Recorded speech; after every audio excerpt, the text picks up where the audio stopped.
अब आप अभय शंकर गौड़ से हलचल सुनिए। उत्तर प्रदेश के हाथरस में और वहाँ पे सिकंदरा राव एक जगह है।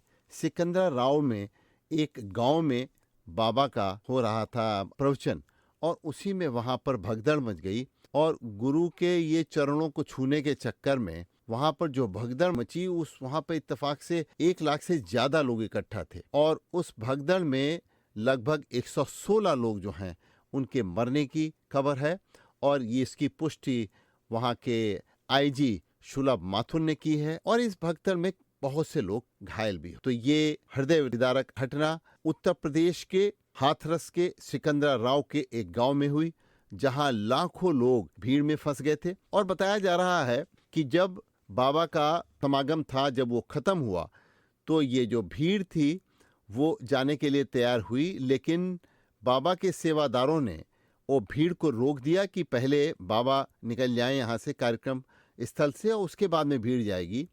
लेकिन भीड़ बाबा के चरणों को लेने के लिए जैसे ही आगे बढ़ी आपस में वहाँ भगदड़ मच गई और चरण लेने के चक्कर में लोगों के चरण ही चले गए। तो प्रधानमंत्री नरेंद्र मोदी ने आज संसद में जिस समय राष्ट्रपति के अभिभाषण पे उनका वक्तव्य चल रहा था उसी समय उनको ये घटना पता लगी और उन्होंने इस घटना को लेकर के संसद को अवगत कराया, साथ ही साथ बहुत दुख व्यक्त किया और उन्होंने कहा कि इस मामले में पूरी तरीके से जांच की जाएगी और मृतकों के आश्रितों को प्रधानमंत्री रिलीफ फंड से 2-2 लाख रुपए देने की तथा घायलों को 50,000 रुपए देने की भी घोषणा की है। प्रदेश के मुख्यमंत्री योगी आदित्यनाथ ने उन्होंने घटना स्थल के कारणों की जांच के लिए जो है वो एक कमेटी बना दी गई है और प्रधानमंत्री ने जो है वो इस बात को लेकर के मुख्यमंत्री से बात भी की है। तो ये जो घटना आज है इसके लिए मुख्यमंत्री ने कहा है दोषियों के विरुद्ध कार्रवाई की जाएगी। ये एटा और हाथरस के अस्पताल में घायलों का इस समय इलाज चलाया जा रहा है। उत्तर प्रदेश के मुख्य सचिव और डीजीपी वहां पे घटना स्थल पर पहुंच गए हैं, लेकिन प्रश्न उठता है कि इतने सारे लोग इस सत्संग में बाबा के पहुंचे कैसे। तो इनका नाम है भोले बाबा का सत्संग और इस भोले बाबा के सत्संग में इतनी बड़ी संख्या में लोग वहां पे पहुंच गए और फंस गए। आयोजकों के विरुद्ध अब एफआईआर दर्ज की गई है और वहां से 20 से 25 हजार लोग ही ऐसी जगह थी जहां पे रुक सकते थे, लेकिन उसके बावजूद लाखों लोग वहां पे पहुंचे और प्रशासन संवेदनहीन तरीके से वहां पर लापरवाही करता रहा। उनको इस बात के लिए व्यवस्था की जानी चाहिए थे। अब घटना के बाद एनडीआरएफ और पीएसी तथा आम लोगों के सहयोग वहां किया जा रहा है। घटना स्थल के आसपास जो है वहां पे अन्य जनपदों से भी राहत टीमें पहुंच चुकी हैं। तो प्रश्न उठता है इतनी बड़ी संख्या में वहां पर सत्संग में कैसे लोग पहुंच गए और इस घटना में कई लोग बहुत गंभीर रूप से अभी भी घायल हैं और 18 ऐसे हैं जो गंभीर रूप से घायल हैं। इस दुर्घटना को लेकर के प्रशासन के खिलाफ भी कई प्रश्न उठ रहे हैं। जिम्मेदारों की अनदेखी, हर प्रशासनिक बात को हल्के में लेना, ये एक इस घटना के पीछे मुख्य कारण लगता है। तो हादसे के बाद जो भोले बाबा हैं वो गायब हैं और उनका मोबाइल भी स्विच ऑफ बताया जा रहा है। जो उनकी भक्ति ने 100 से ज्यादा भोले भाले लोगों को मौत के मुंह तक आज पहुंचा दिया। तो सत्संग में 40 पुलिस कर्मी सिर्फ तैनात थे। इतना बड़ा सत्संग जहां लाखों लोग पहुंचे हुए थे, ये प्रशासन की लापरवाही बताता है। और आप देखिए कि मामूली लोग और ये लोग बाबा के पास पहुंचे थे अपने जो उनके परेशानियां हैं, जो समस्याएं हैं, उनका हल पाने के लिए, लेकिन अंततः उनको क्या मिला। ये घटना हाथरस के सिकंदरा राव की है जहां पर कि भोले बाबा के सत्संग में भगदड़ मच गई और इतनी बड़ी भीड़ की सुरक्षा के लिए कोई इंतजाम ही नहीं प्रशासन ने किए। बाबा की कार वहां से निकलनी थी तो अनेक उनके सेवादारों ने भीड़ को रोक दिया। लोग बाबा के भक्त उनके चरण लेने के लिए आगे बढ़ने लग गए और सेवादारों ने उनको रोक दिया, जिसकी वजह से आपस में भगदड़ मच गई। तो आइए इस विषय पर हम बात करते हैं। रेडियो जागो 90.4 एफएम ने इस विषय को लेकर के वृंदावन के आचार्य अनमोल कृष्ण से बातचीत की है और रेडियो जागो 90.4 एफएम ने हरदोई के हरपालपुर कटरी के आचार्य दिनेश चंद्र शुक्ला से बातचीत की है।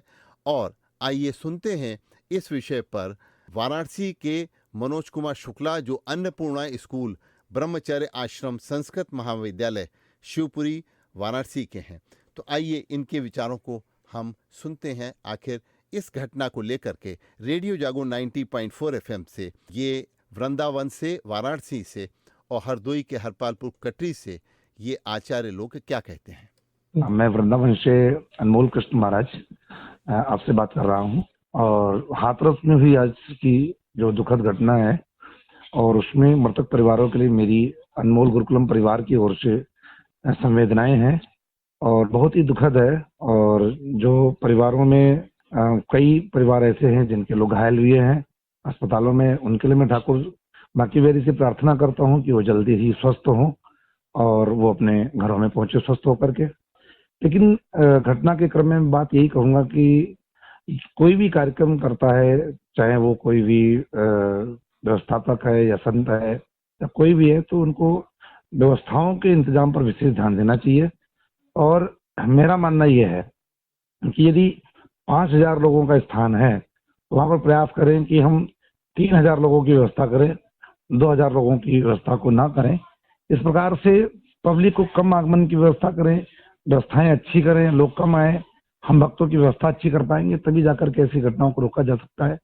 और यदि हम प्रयास ये करेंगे कि खूब लोग आते रहें और कंजेस्टेड जगह है, तो वहाँ ऐसे हादसे होते रहेंगे। उनको रोकना बहुत असंभव सी बात है। बाकी शासन प्रशासन लगा हुआ है और उत्तर प्रदेश की सरकार पूरे योगदान के साथ में लगी हुई है। और बस सभी मृतकों के लिए मेरी संवेदनाएं हैं और ठाकुर जी से प्रार्थना है कि जल्दी जो अस्वस्थ है वो अपने घर पहुंचे। मैं आचार्य दिनेश चंद्र शुक्ला। ये जो हाथरस की घटना है बड़ी दुखद है, इसके प्रति मैं बड़े ही संवेदना व्यक्त करता हूँ। और जितने भी घायल हैं उनके प्रति हम भगवान से उनके स्वस्थ होने की कामना करता हूँ, जल्दी से शीघ्र स्वस्थ हो जाएं। और वहाँ पर जो ये घटना घटित हुई है इसके प्रति बड़ा ही मुझे खेद है। और ऐसे बड़े आयोजन जहाँ पर हों वहाँ पर हमें ऐसा सोचना चाहिए, वहाँ पर जितनी भीड़ इकट्ठी हुई है ज़्यादा से ज़्यादा, तो इसके लिए व्यवस्थित इंतजाम करना चाहिए। वो व्यवस्था बड़ी व्यवस्था थी।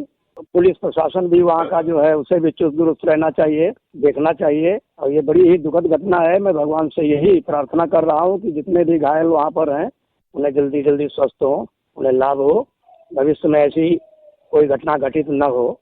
मैं मनोज कुमार शुक्ल, अन्नपूर्णा स्कूल ब्रह्मचर्य आश्रम संस्कृत महाविद्यालय शिवपुर वाराणसी से। आज की जो हाथरस की घटना घटित हुई है सुनकर बहुत कष्ट हुआ।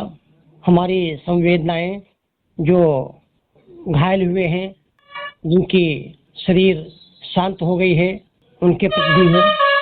और मैं प्रशासन से भी यह अनुरोध करूंगा, विनती करूंगा कि आगे इस कार्य की कोई घटना घटित न हो। इसलिए पुलिस प्रशासन को भी ऐसे स्थानों पर विशेष इंतजाम देने चाहिए। कितनी संख्या है उसके अनुसार जो आगे आने वाली जनता है इससे निजात पा सके। हम पुनः एक बार यही कहना चाहेंगे कि जो घटना घटित हुई है इस पर पुलिस प्रशासन गौर करे कि पुनः इस कार्य की कोई घटना घटित न हो। धन्यवाद। से बता रहे थे रेडियो जागो 90.4 एफएम को। और आप सुन रहे थे हरदोई के हरपालपुर कटरी के आचार्य दिनेश चंद्र शुक्ला को। और अभी आपने सुना वाराणसी के मनोज कुमार शुक्ला, जो अन्नपूर्णा स्कूल ब्रह्मचर्य आश्रम संस्कृत महाविद्यालय शिवपुरी के हैं। तो ये सारे लोग, आचार्य लोग, अभी यही बता रहे थे कि इस तरीके की जब भीड़ कहीं पे इकट्ठी होती है तो एक 3 लोगों की जिम्मेदारी पड़ती है। एक तो प्रशासन की जिम्मेदारी है, दूसरी बात ये जो आयोजक हैं उनकी भी जिम्मेदारी है। और जहाँ पर जो भीड़ इकट्ठी हो तो जो लोग आयोजक हैं उनको इस बात का ध्यान रखना चाहिए कि किस तरीके से इस भीड़ का हम मैनेजमेंट करेंगे। तो असली बात आज ये रही कि जो क्राउड मैनेजमेंट था, वो क्राउड मैनेजमेंट जो है वो पूरा ठीक से नहीं होने की वजह से, और प्रशासन की जो लापरवाही थी, जो उन्होंने हल्के से लिया इस सारे पूरे आयोजन को, उसकी वजह से आज इतने गरीब और इतने बेसहारा लोग, इतने भोले भाले लोग जो अपनी समस्याओं का हल एक बाबा से लेने के लिए आए थे, लेकिन वो वहीं पर समाहित हो गए। तो आज हम रेडियो जागो 90.4 FM भी इस पूरी घटना को लेकर के अपनी संवेदना व्यक्त करता है, और साथ ही साथ हम आज ये भी बात कहते हैं कि आयोजकों को जब ऐसी घटना हो तो उनको बहुत, प्रशासन को भी संवेदनशील रहना चाहिए और आयोजकों को भी संवेदनशील रहना चाहिए। तो ये हैं आज की मुख्य बातें। तो अभी आप सुन रहे थे अभय शंकर गौड़ से आज की हलचल। सुनते रहिए रेडियो जागो 90.4 FM। आप स्वस्थ रहें, आप खुश रहें, आपके सुखमय जीवन की हम कामना करते हैं।